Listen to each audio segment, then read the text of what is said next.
Hi, everyone, and thank you for joining us for this session. Today, we're going to be talking about using generative AI to bring students and teachers together. Our guests for this fireside chat are Edward Tian and Hannah Kapoor. Edward is a recent Princeton graduate and the founder of GPTZero, a company with a mission to preserve what's human in an increasingly AI-inflected world. And Hannah is also a recent graduate of Princeton with an interest in AI policy and ethics. So that you know sort of the format of the session today, I'm going to be starting off with a few questions to get the conversation going, but please do add your own questions to the chat, and we'll have time to address those before the session ends. So let's just go ahead and get started. Hannah, I'm going to start with you. What brings you to the field of AI? Thank you so much for the kind introduction, Sean, and thank you, GPTZero, for welcoming Edward and I to this conversation. I just have to say it's so lovely seeing so many people from Florida and people from all across the United States and the world here. So thank you for having us. I guess I'll start by saying that there really is no understating the relevance of AI in society, whether you're a new grad like Edward and I, or you're late in your career. Today, we're talking about education. Tomorrow, we could be talking about your mortgage. So if there's something to be learning about, it's definitely AI. As you mentioned, Sean, I just graduated from Princeton with a degree in public policy about a month ago. And for the past 2 years, I've devoted my studies to tech policy. So I come from an extensive background in student journalism. And when I embarked upon my journey as a student researcher, I knew I wanted to study something about the social dilemmas involving the media ecosystem, which mainly involved disinformation. So that's a problem that's been going on for years, but with the rollout of a lot of new AI technologies, we've seen some of the concerns that have long existed, long before 2016 and kind of the claims of the fake news era, that disinformation and other tech policy concerns have only been exacerbated. So I saw this in my classroom as a student, and I'm seeing this in the work I hope to embark in, hopefully having a career in responsible tech. And so that's what brings me to just the conversation in AI in general. That's great. Thank you. So good to have you here. And Edward, what brings you to the field of AI? And actually, how did GPTZero get started? Well, thanks, John, and thank you so much for having Hannah and I here today as well. I think there's no better time to have a conversation like this with GPTZero and in the space. Well, I would kind of start in December when Hannah and I were on our campus before winter break. And it wasn't just our campus or every school, it was the entire world talking about artificial intelligence and specifically generative artificial intelligence. I think for a while, this was exciting and new, but there were so many people, including myself, who are like, wow, this is suddenly released to the world and now in everybody's fingertips. And a lot of people viewed this as a Pandora's box in terms of a new technology put out there, but not as many people thinking about the consequences or the safeguards for these technologies. There was a lot of work on generation and not a lot of people thinking about detecting when AI is used or not. That was actually, and I come from a computer science background, my research with Princeton's NLP lab on AI detection at that moment. And I think there was a motivation that we had to get something out there, had to get a basic safeguard or some sort of idea for people to understand when AI is used, not just in education, but in every field, because this technology is going to touch every part of our lives, whether it's bots being AI bots in 2020, and I guarantee it'll happen again in 2024 during elections. So that kind of motivated our mission to preserve human value. It started off as building a tool for people to detect when AI is used or not. Now we're not just an AI detection tool, we're also a verification tool where we're offering the ability to prove that something is written by you and to prove and find the provenance of something you generate for both students and teachers as well. Oh, that's fascinating. I haven't heard that sort of angle on AI, the idea of being able to use a tool to prove that you wrote something. That sounds fantastic and a really useful tool, actually. Yeah, both are absolutely needed. Yeah, absolutely. You know, I actually just want to take 1 second and pause and try to distinguish between what generative AI is and regular AI, because I don't know that people really know the difference necessarily. So can you elaborate a little bit on what the difference between those two is? Yeah, well, generative AI is a subfield of what you would call regular AI. And this entire field emerged sort of with the idea in a recent paper, actually by OpenAI, on GPT, generative pre-trained transformers. And some of the recent explosion in the field is that more data can give you better large language models that produce text. And the whole idea here is that this field is training models that ingest gigantic amounts of data. So terabytes and terabytes, entire pieces of our internet. And then it's looking into these databases for patterns, and it's producing outputs that's mimicking patterns of text it's already seen. It is really exciting. It's shown compared to a lot of more kind of in the 2000s artificial intelligence techniques, really leaps and bounds for generations in the capabilities of producing text. However, it also raises a whole host of concerns, such as the text that it's ingesting might be copyrighted. There might be individual local journalists who are having their text being reused. There might be students' text being reused without their knowledge. There also might be biases in terms of some of these large language models, including OpenAI, started kind of scraping the text as ingest with Reddit data. And it's fascinating because you can think that maybe Reddit's not the most great environment for a model that we're producing. And we don't want all our text to be related to the toxicity or biases in Reddit data, for example. So that's a little primer.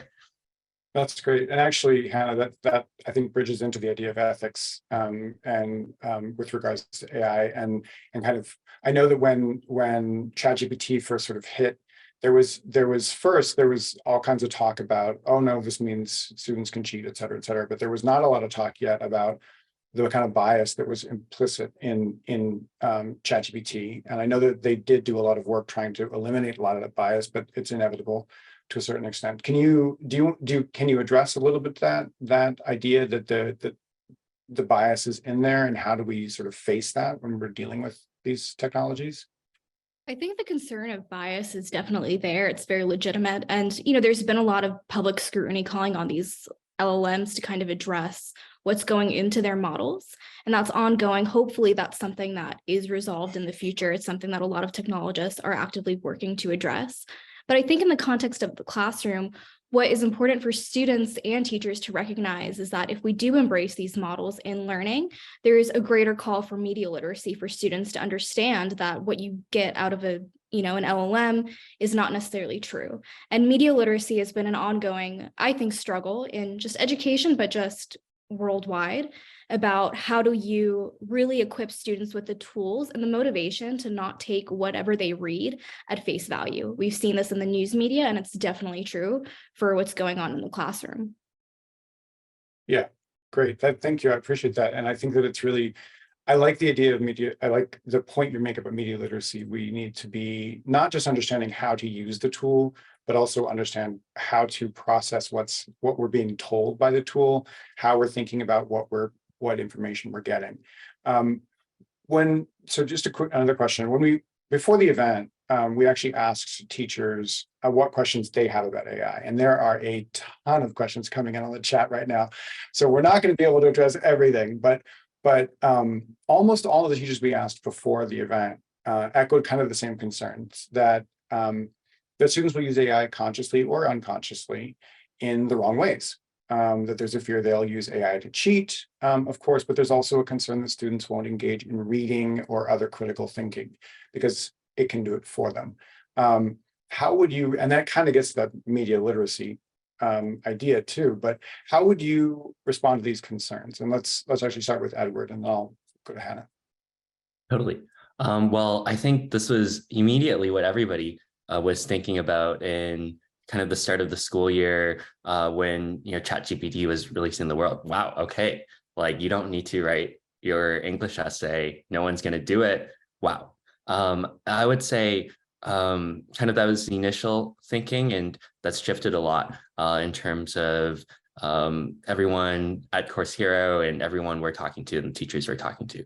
Initially, in the end of January, when the New York City Public School announced the ban of ChatGPT, interestingly, I definitely came out and spoke against it. And there was interesting articles like student that created the GPTZero detector speaks out against New York City ChatGPT ban in January. And there was a Business Insider article just with that exact headline.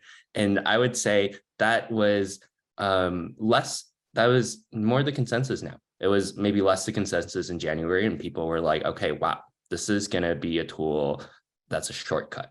But now more of a consensus is this tool is here. And this is definitely our belief as someone that's growing up into a world that AI usage is going to be everywhere, is that we need to learn how to use it, and we need to learn how to use it responsibly, and better learn how to use it responsibly in our education systems now, as this tool is going to be touching every aspects of our lives as we graduate.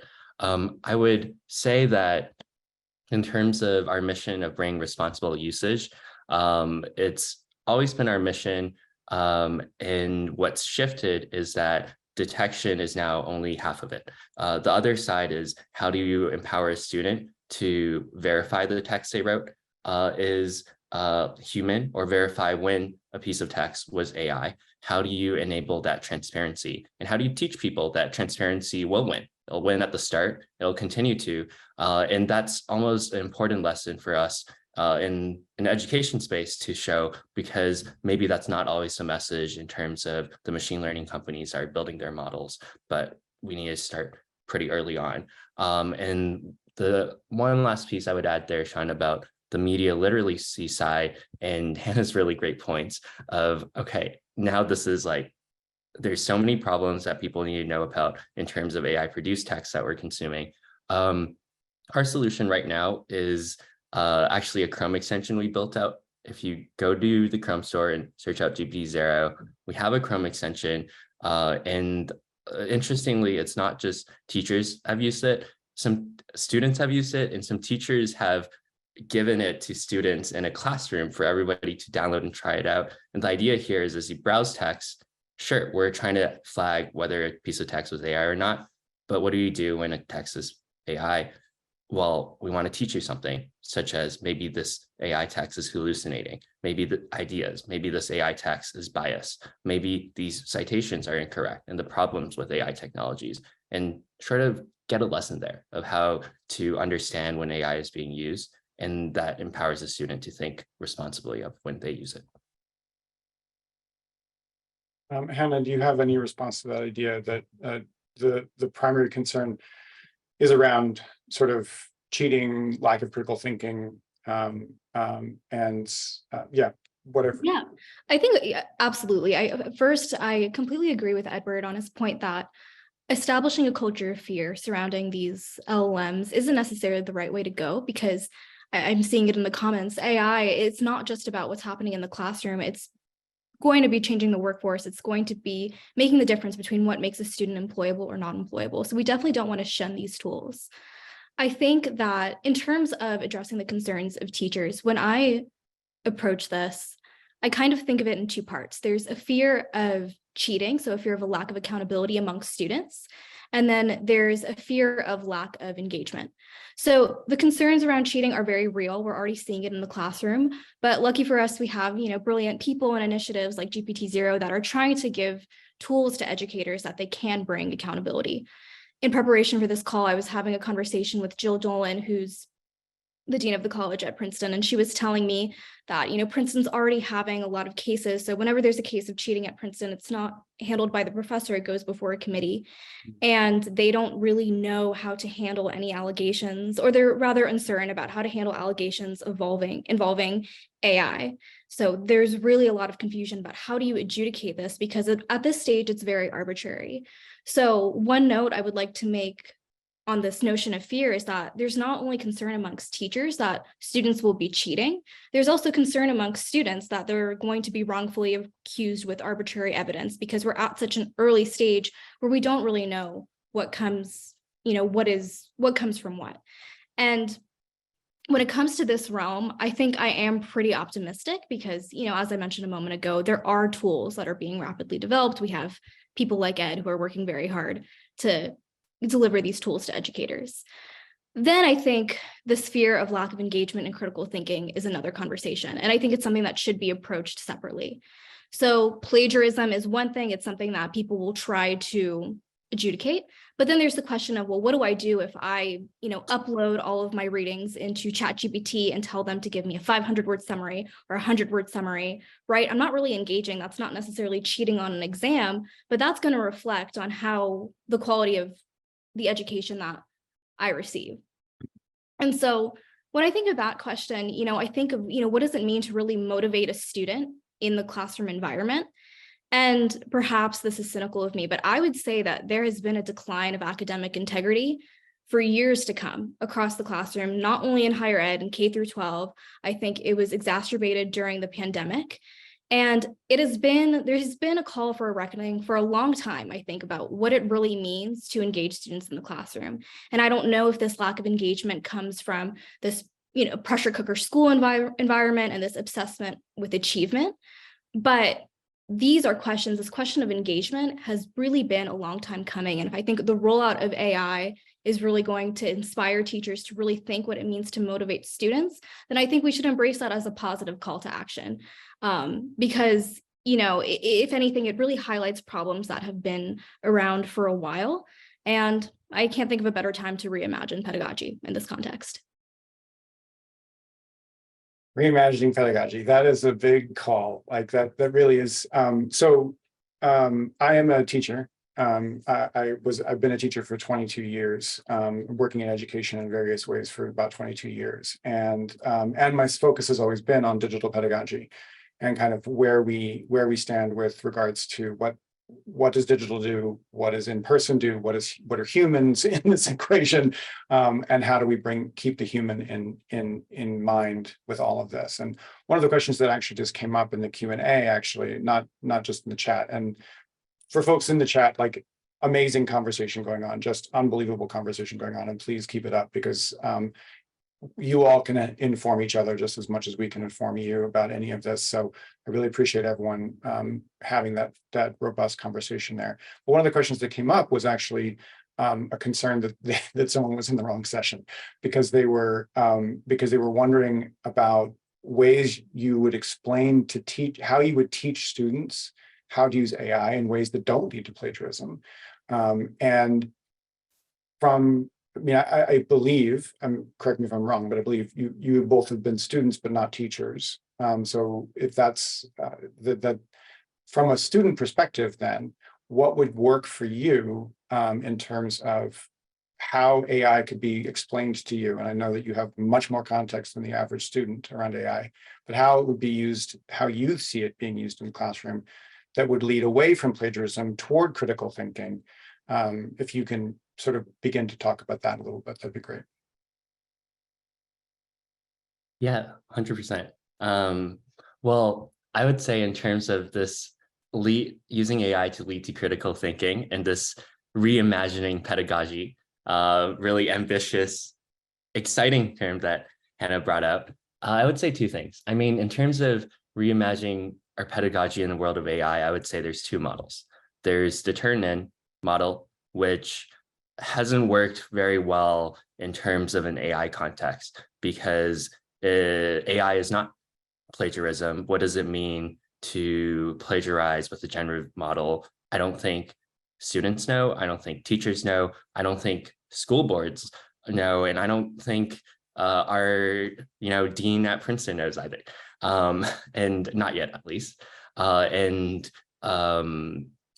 think that's the old model of taking what we're already doing in terms of plagiarism and copy and pasting that into an AI context. I think a new model, and hopefully what I believe is the model that GPTZero is working towards, is how do we combine the detection side in terms of understanding when AI is used and where, with the verification side and the generation side in terms of how do we think about being transparent and being purposeful when we do use AI as students, as writers, as citizens in the world. For us, I think there's a lot of excitement in what this could look like for an educational context. One is, imagine a tool where as a student, you can ask and put in a timeline of when your assignment is due, let's say 2 weeks from now, how much effort you want to put in. Because frankly, I would say a lot of how much you're willing to learn is how much time you have. And your tool could give you a plan of, okay, this is the amount of critical thinking that you're going to spend. This is the amount of AI text that we can use to write in certain contexts. And this is your plan to edit, revise, check, verify the AI text. And maybe this is some critical ideas that you can go towards, but we want you to think more critically here. What if the AI could tell you a plan within 2 weeks of how you're approaching this assignment? Then I would say what's the most important piece is that when you're using a tool like this, how do you verify and communicate to the educator that, wow, I used the AI here, here, and here, but it told me to think critically in D, E, and F, and I did. And I think that is the goal of merging what we have on the detection side with what we have on the generation side and verification side. I think that is the future model.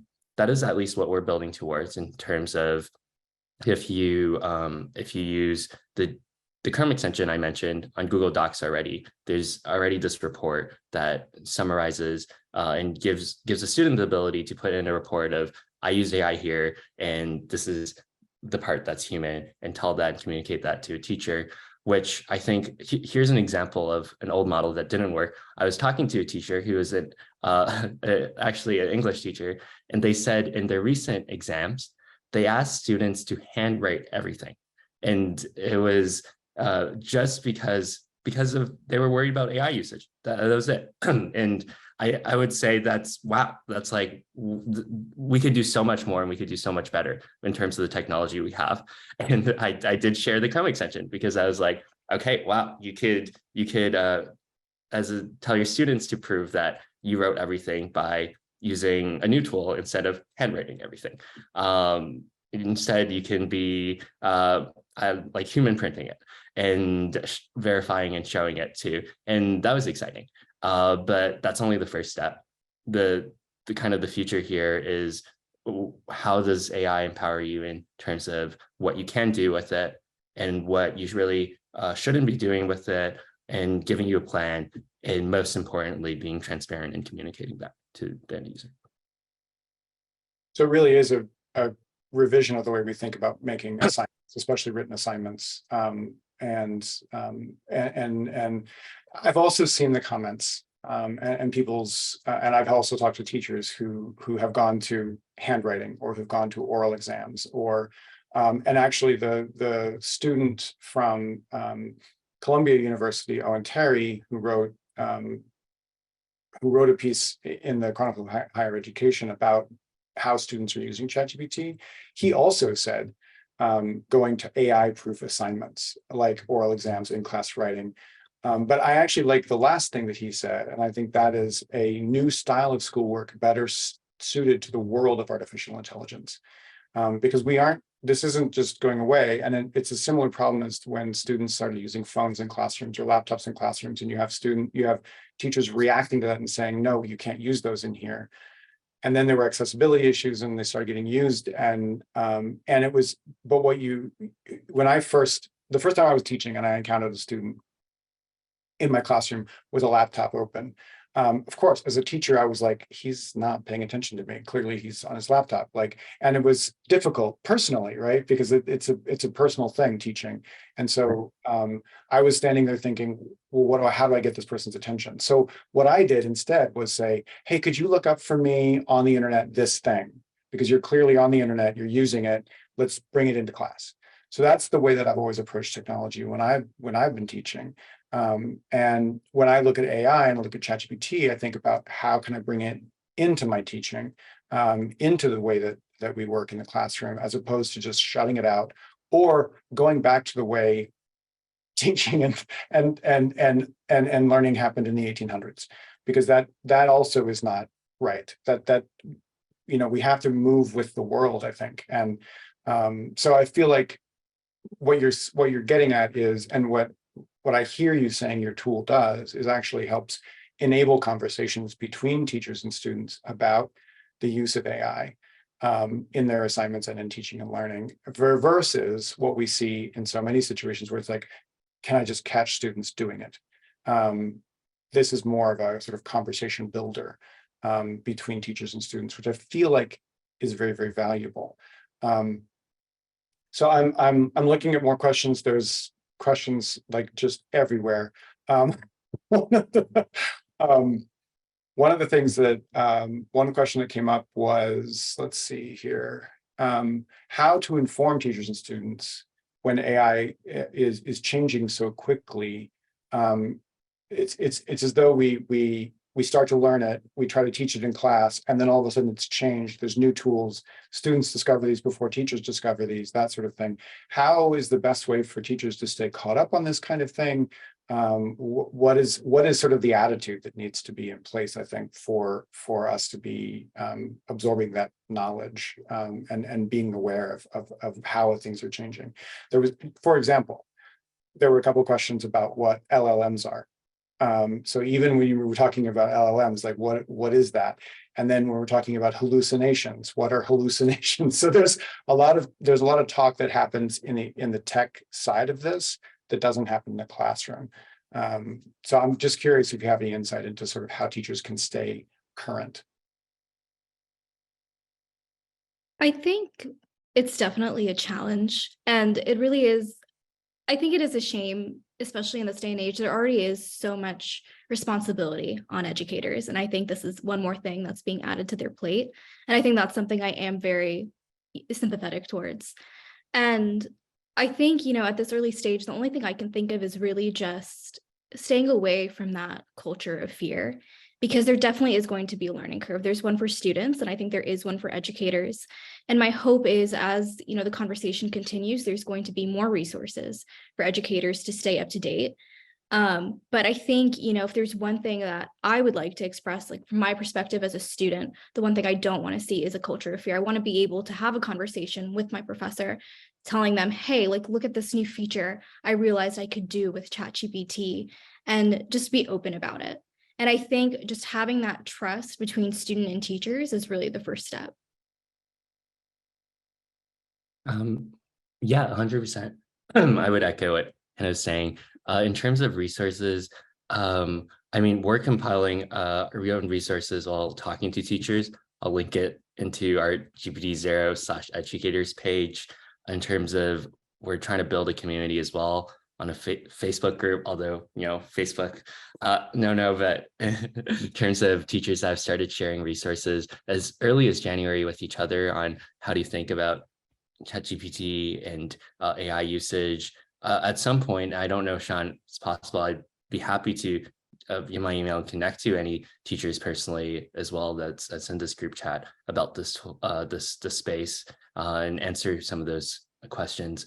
But I would say on the big picture, in terms of understanding AI education, one is, I loved your analogy and your example, Sean, of it felt personal in terms of when a student was kind of on their computer. For example, during a lesson, I almost heard of a almost identical analogy, but for the AI world, for a teacher that we talked to. Basically, she said, this was an English teacher. She didn't mind that students were replying with AI answers. It wasn't the process that kind of felt a little personal. It was more of how impersonal it was, because for her, the process of giving feedback to a student and marking an essay and writing an essay was a very personal connection to a student that was valuable to her personally and in her life and her pedagogy. And it just felt that because she didn't know that something was AI written, now it just cheapened the whole process and felt like, what was the purpose of giving feedback to this essay now? And that was, I felt like, a very similar analogy in terms of the personalness of using a computer or not during a classroom. Hopefully, and our goal is, how do we bring that connection back? Just like you did, Chun, when you were saying, hey, can you help search things for me with this new tool you're using? Hopefully we can build a tool that navigates between a teacher and student, the usage of AI, when it's really great, when it's not, and most importantly, something that lets the teacher and the student both know. We're trying to do that on Google Docs right now with Chrome. Hopefully we're already also on Word as a platform, and we would want to talk to teachers and get feedback in building the right tool there, and kind of reconnecting and rekindling that connection.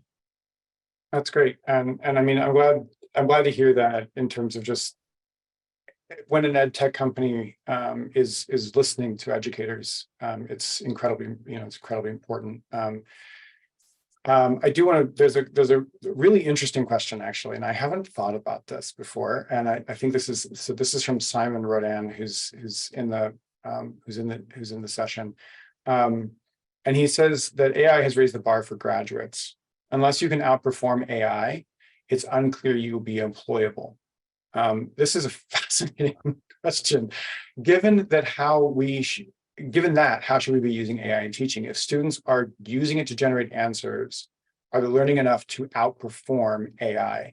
So this brings up the sort of question, for me as a teacher, it brings up the question of accuracy, the importance of inaccuracy in the learning process, the importance of failing in the learning process.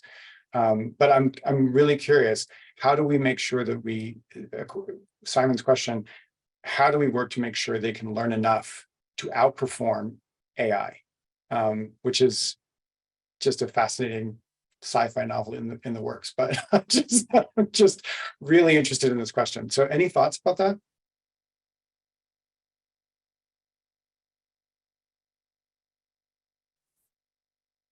It's definitely a question I don't have the answer to. I wish I did.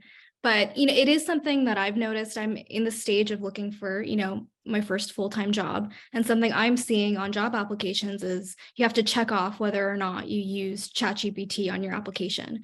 Oh, Because, wow. yeah, and it's crazy, because what the disclaimer I've seen on some applications is they want to know is, can you actually communicate? Because it's one thing if you're using these tools to write emails and for work, sure, it's going to make your work a lot easier. But what happens when you really need to candidly communicate? Do you actually have the skill sets for that? And I think it goes back to what many of the teachers, especially in this chat, have been saying, is we really do need to make sure we're not losing sight of honing in on those critical thinking skills. And it kind of just like reemphasizes what the challenge is. One thing I will say in terms of like a specific tool that educators can practice, I don't know if this is a specific tool, but something that I've seen that I really appreciated when ChatGPT first came out was kind of a way of just like embracing the fact that nobody really knows what exactly is correct at this moment, but kind of creating an environment where students and teachers can play around with it. So one thing I saw in a classroom this past semester is that there was a professor at Princeton, she would always have her students write a weekly reading response about 500 words per week. And then she had each of her students form kind of a group, and it was their responsibility to elect one student per week to use ChatGPT to write their response. And then it was kind of a challenge between students and teachers to see which of the reading responses that were posted on Canvas were made by the language model. And together, students came together and they were able to assess the different parts of the sentence as, oh, like this is critical, like, is this what this source actually says? And kind of challenge the professor to see if she could identify, which submission was authentic or not. And I thought that was a really cool exercise. It's not necessarily a tool, it's not a solution, but I thought that was a really good way of just first creating class camaraderie, but then also engaging people like through experience on how you can enhance these media literacy skills. And I just thought that was a really genius way of experimenting with something where there's so much uncertainty and embracing the fact that there really isn't an exact answer at this stage. Yeah, I love that. That's a great answer, and what a great example of someone using it in the classroom critically and to actually inspire critical thinking. I think that in the comments I wanted to point out the question that I asked about basically students having to compete with AI for jobs in a certain way. I mean, AI is not taking jobs, but it's this idea of, can you outperform AI? There was a response, and I just want to point it out. Maureen responded that pitting humans against machines is not a really good idea. And I agree, because it's humans that matter in education. And so I think that the example that you're giving, Hannah, reminds us to bring this back around to the human, and to remember that tools, that technology is always going to be and should always be something that we use, not something that uses us. And so I feel like that's an important point to always be making.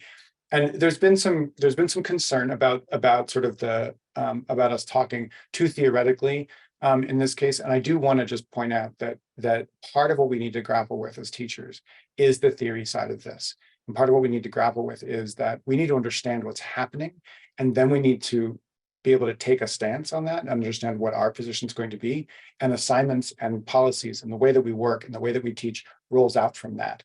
And so part of what we have to struggle with is, what is this thing that we're now dealing with in our classrooms, in our students' lives, and in our lives.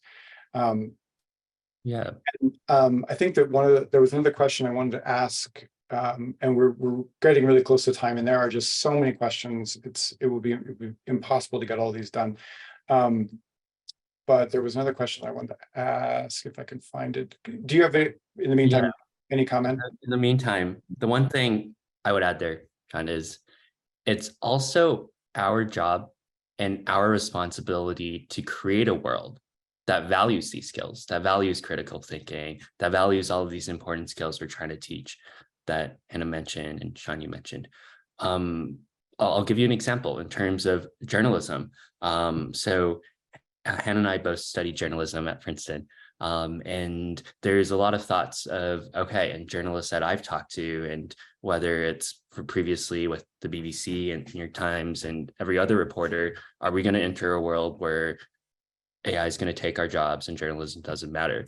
My response is, there's things that AI will never be able to do in terms of critical thinking skills, but also in terms of reporting facts, surfacing new information, getting to the truth, verification, things that an AI will never be able to do that a journalist does. However, what if we enter a world, and this might be the trajectory, that people don't care and people just are reading surface level information, whether it's what we call journalism in terms of just pumping information out there. That's not a world where we want to enter. And it's almost our responsibility to create a world that values these skills and these human skills. Similarly, I'd say an example of, okay, in employment and in terms of writing, what if we had a world where there was a layer of detection and a layer of verification? So like, we're making this badge that we call like a human badge, the end of the writing, but like in a different world where everybody uses it, and this is a little idealistic, but everybody cares that a piece of writing has a human badge, a piece of work has a human badge for the right purposes, then it actually becomes a place and a kind of industry where entering that would value the human skills and human side of things. Unlike perhaps, and this is why there's already a lot of people and policymakers thinking about AI usage in terms of an industry application. The trajectory we're on right now is maybe these skills are being undervalued. So how do we build, as educators, but also our responsibility as a technology company, a world that actually values those skills and the human parts? And I think that's another critical component. That's great. Yeah, I appreciate you saying that. And just to echo that, actually, one of the comments in chat from Rachel Mitchell was that all of education is really about finding our voice. And there are many paths and tools to help us do that, but ultimately our human voice and ability to communicate our thoughts, ideas, feelings in actual real time, place, and space with other humans will always be important. We need to help students understand that now more than ever. And when ChatGPT first arrived on the scene, and I used to teach English, I taught English in education. When it arrived, I was asked, well, what would you do? And I said, I would invite it in. I would immediately get my students using it, figuring out what does ChatGPT do and what do you do? Because the most important thing is what you do. And what is your voice? What is your imagination? Where are your ideas coming from? Because that's sort of I actually the other day, someone was, I don't remember, someone I know was writing something in a business sense. They work at a university, and they were struggling, and then they were like, I'm going to just go to ChatGPT, and it wrote something really easily, really quickly. And their response to that was, why do I even bother? And my response back to them was, you bother because you're learning in the process of doing this. And you are trying yourself to do it. And that's important. We have to, as human beings, never stop that trial. And we learn through that process. So I think that if we just let the machine do it, not only will we get, sort of a very static quality of product, but we will also deprive ourselves of the exercise of our mind. And that's incredibly important. So, okay, we have just a couple minutes left. Any last thoughts that you would like to leave people with? What are your hopes for what AI could achieve?